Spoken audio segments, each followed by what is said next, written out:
Hello everyone, welcome to my YouTube channel.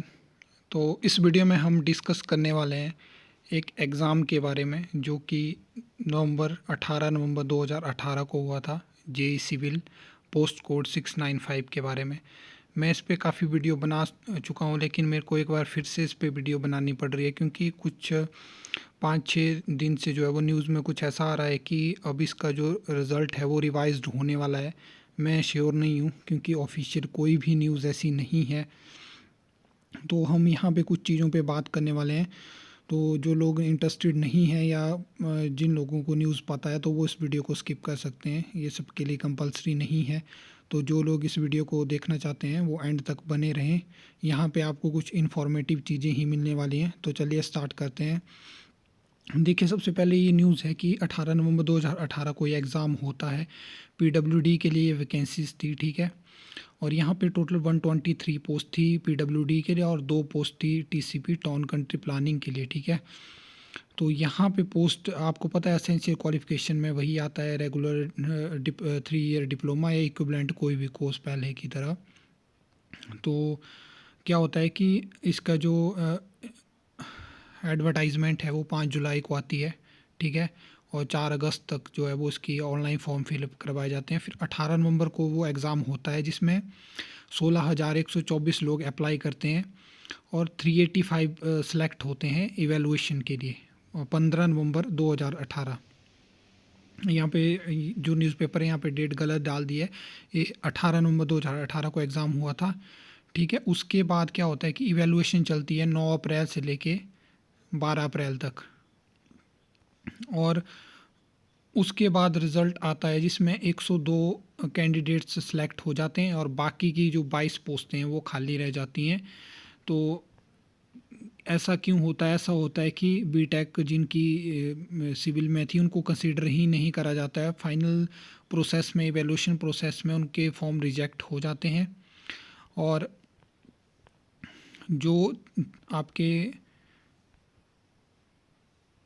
कितने candidate थे, जो आपके 385 कैंडिडेट थे उसमें से जो आपके 212 कैंडिडेट हैं वो बीटेक होल्डर थे। और उसके बाद मतलब जो 13 जो कैंडिडेट्स थे, जो फ़िलहाल 102 मतलब जो आपके जेई लगे उसमें जो 13 एस्पायरेंट हैं वो अदर स्टेट्स के थे, ठीक है। तो यहाँ पे सोचने वाली बात है कि जो 212 कैंडिडेट अदर बीटेक के थे उसमें भी बहुत सारे लोग जो होंगे वो अदर स्टेट के होंगे जिन्होंने डिग्री करी थी और इस पोस्ट के लिए अप्लाई करा था, ठीक है। ये तो 13 वो हैं जो कि मेरिट लिस्ट में आ गए और वो ज्वाइन कर चुके हैं, मतलब उनको पोस्टिंग हो चुकी है। तो आप सोच सकते हैं कि डिग्री वाले भी कितने लोग होंगे जिन्होंने अप्लाई करा होगा, 212 कैंडिडेट, ठीक है। और फिर उसके बाद क्या होता है कि एक लेटर आता है 23 जून 2019 को, जिसमें जो इंजीनियर इन चीफ हैं पीडब्ल्यूडी के उनकी एक कॉपी मिलती है। उसमें लिखा होता है कि बीटेक और जो बीई है वो भी इक्विवेलेंट हैं जेई सिविल के लिए, ठीक है। तो यहाँ पे गलती किसकी है, क्यों इन जो रिक्रूटमेंट प्रोसेस रही उनमें ऐसा हुआ? तो बाद में जब कोर्ट में केस चलता है तो वहाँ पे बताया जाता है कि जो हमारा सिलेक्शन कमीशन है उसने रेफरेंस लिया अदर स्टेट्स के जो केस हुए थे कि जो आपका डिप्लोमा होना चाहिए वो जो आपका जूनियर इंजीनियर सिविल की जो पोस्ट होनी चाहिए वो सिर्फ डिप्लोमा होल्डर की, तो हमने उसको रेफरेंस मान के हिमाचल में भी कुछ इस तरह से किया, ठीक है। तो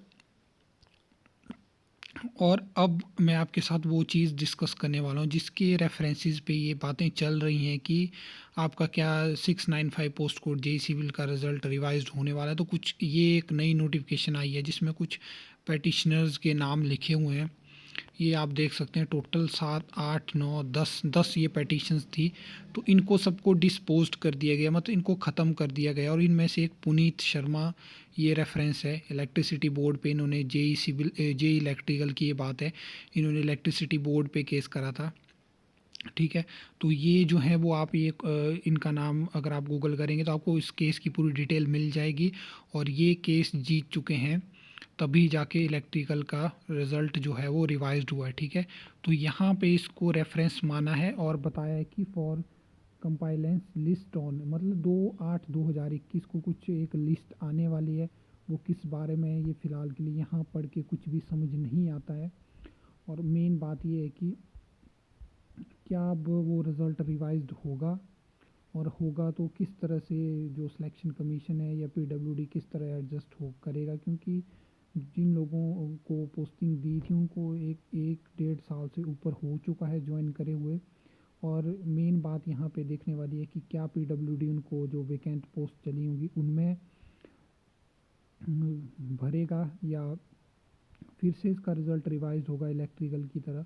तो यहाँ पे बहुत सारी कन्फ्यूज़न है, और मैं आपको बता दूँ कि कोई भी इनका क्लियर आपको जवाब नहीं देगा। आप चाहे सिलेक्शन कमीशन में फ़ोन करके देख लें, आप कहीं भी फ़ोन कर लीजिए। तो जहाँ तक मेरे पास न्यूज़ है तो मैं आपको बता दूँ कि 24-25 तारीख तक अगर कोई रिज़ल्ट आता है तो आपको पता चल जाएगा, क्योंकि न्यूज़ ऐसी आ रही है कि 3 वीक का टाइम मिला है सिलेक्शन कमीशन को रिज़ल्ट रिवाइज़ करने का। मैं आपको श्योरली नहीं बता सकता हूँ, क्योंकि मेरे पास आपको शो करने के लिए कोई प्रूफ नहीं है, और ना मैं खुद श्योर हूँ कि ये चीज़ सही है, मतलब एक्चुअल में होने वाली या नहीं होने वाले। कन्फ्यूज़न यहाँ पे है। तो इतना वेट अगर आप लोगों ने कर दिया है जिनका ये पेपर क्लियर है, और बहुत सारे लोग कमेंट करते हैं और कंप्लेंट करते हैं कि आगम मतलब जब केस करने का टाइम आया तो सिर्फ 30-35 लोग हुए, बाकी इतने सारे 212 कैंडिडेट।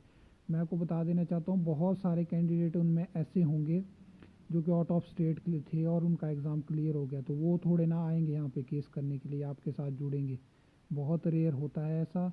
और कुछ लोग तो ऐसे होते हैं जिनका अदर एग्ज़ाम भी क्लियर होता है, मतलब वो पहले से ही किसी न किसी और डिपार्टमेंट में पोस्ट पे लगे होते हैं, वो फिर भी एग्ज़ाम देते रहते हैं बहुत सारे। तो मेन जो लोग थे, अगर आपने केस करा हुआ है तो यहाँ पे उनके मन में डाउट ये है कि सिर्फ जॉब उन्हीं को मिलनी चाहिए, अगर रिज़ल्ट रिवाइज उन्हीं के लिए होना चाहिए जिन्होंने केस किया था और जो केस जीते थे। तो अब ये देखने वाली बात होगी कि ये रिज़ल्ट सिर्फ उनके लिए रिवाइज होता है, वैकेंट पोस्ट के लिए होता है, क्या करेंगे किस तरह से, बहुत कन्फ्यूज़न है इसमें। और ये बहुत बड़ा केस होने वाला है कि अगर आपकी किसी भी वैकेंसी पे अगर केस चला था तो उन्होंने इतनी जल्दी ज्वाइनिंग क्यों दे दी, क्यों रिज़ल्ट उन्हें निकाला, और अगर और उनके incomplete R and P rules की वजह से ये इशू क्यों होता है, इसमें सबका लॉस है। और मेन बात ये है कि मतलब जो भी यहाँ पे मैं आपको बताना चाहता हूँ एनालिसिस, 3-4 साल में जो भी एग्ज़ाम जिनमें 100+ पोस्ट रहती है उनमें कोई ना कोई घोटाले होते हैं, कोई ना कोई दिक्कत आती है, 2-2 3-3 साल रिज़ल्ट नहीं आता है। हो सकता है ये वीडियो लंबी हो जाए, लेकिन मैं आपके साथ, अब मैंने वीडियो शुरू कर दिया तो मैं आपके बहुत चीज़ें शेयर करने वाला हूँ। तो आप जैसे पटवारी का एग्ज़ाम्पल ले सकते हैं, आप पुलिस कांस्टेबल का एग्ज़ाम ले सकते हैं, आप अभी जेओए का ले सकते हैं। इसमें भी बहुत सारे कॉपिंग केस हुए, बहुत चीज़ें हुई हैं इसमें भी, कुछ चीज़ें बाहर निकल के नहीं आती हैं। आप जेई सिविल का देख सकते हो, उसमें 2 जगह उन्ना और सिरमौर में ऐसा होता है कि जो आपकी जो क्वेश्चन पेपर सीट होती है उसमें सील ही नहीं लगी होती है। मान सकते हैं कि ये फॉल्ट हो सकता है, लेकिन स्कूल वाले जो ड्यूटी लगी होती हैं वो बहुत से लोग इस चीज़ का फ़ायदा उठा सकते हैं। तो ये तो इतना भी नहीं है कि इतने बड़े लेवल पे भी एग्ज़ाम नहीं हो रहे होते हैं यहाँ पे कि आप इतना भी चेक ना कर सको। तो आपकी इनकी जो आपकी चीज़ों में दिक्कत रहती है उस वजह से जो स्टूडेंट्स होते हैं उनको बहुत सफ़र करना पड़ता है। तो इस पे भी हम वीडियो करने वाले हैं बहुत सारे पिछले एग्ज़ाम्स के बारे में, जहाँ पे बहुत चीज़ें ढंग से नहीं हुई है, मतलब मैनेज नहीं करने आ रही हैं। और ऊपर से हम इस अभी एक आप देख सकते होंगे 1800 जो आपके टीममेट और जूनियर हेल्पर जो हैं वो इलेक्ट्रिसिटी बोर्ड में अपॉइंट हुए हैं। तो मैं अब आपको बता देना चाहता हूँ उस पे भी केस चला हुआ है और बहुत उसमें धांधली हुई हैं। कईयों ने फेक डिप्लोमा लेके ये करके वो करके कर दिया है। तो मतलब ऐसा सिस्टम हो गया है कि बिहार वाला सिस्टम हो गया है यहाँ पे।